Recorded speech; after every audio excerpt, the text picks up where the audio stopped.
বান্দরবনে যতবার আসি ততবারই এই মেঘলা নীলাচলে না আসলে আমার পেটের ভাত হজম হয় না। হ্যাঁ বন্ধুরা, প্রত্যেকটা দর্শনার্থীরই একই রকম অবস্থা। বান্দরবন আসলে এই মেঘলা নীলাচলে একটা সময় যদি ব্যয় না করেন বা একটা সময় যদি এখানে না থাকে, তাহলে আপনার বান্দরবন ঘোরাটাই বৃথা হয়ে যায়। সো হ্যালো বন্ধুরা, welcome to my another new blog. আর আজকের ব্লগে আমি আপনাদেরকে দেখাবো বান্দরবনে এই মেঘলা নীলাচলে ঘোরার অনুভূতিটুকু। মেঘলাতে নতুন একটা জিপার লাইন চালু হয়েছে এবং সঙ্গে তো আছেই সেই কেবল কার। যাই হোক, আমাদের দেশে কেবল কার এবং জিপার লাইন দুটাই আছে, দেখে ভালো লাগলো। অল্প খরচে গরিবের মানালি, এই আমাদের বান্দরবনের মেঘলা। বান্দরবনের নীলাচলের এই দোলনাটি ভাইরাল দোলনা, আর এই দোলনাতে ওঠার জন্য আমার অনেক ইচ্ছে করেছিল। আমি কখনো উঠতে পারি নাই, কারণ আমার হাই অ্যালটিটিউড সিকনেস আছে, যে কারণে আমি নিজে উঠি নাই, আমার পরিবারকে উঠিয়েছিলাম। আমার পরিবারের সকলে অনেক মজা করেছে এই পাহাড়ের উপরে দোলনায় দোল খাওয়াটা। খুবই এনজয়েবল ছিল। মাত্র ৫০ টাকার টিকিট নিয়ে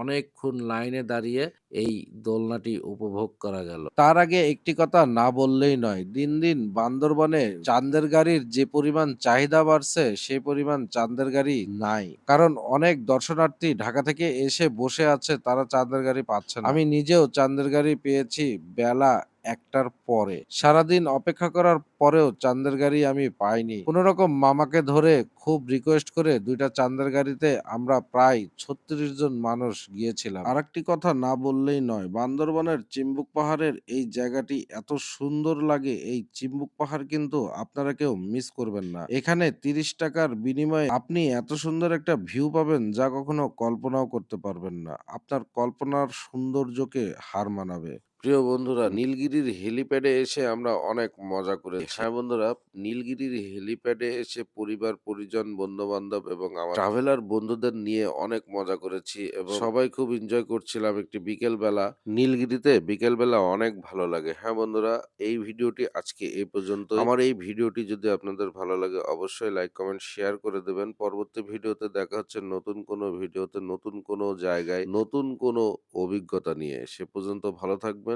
আসসালামু আলাইকুম।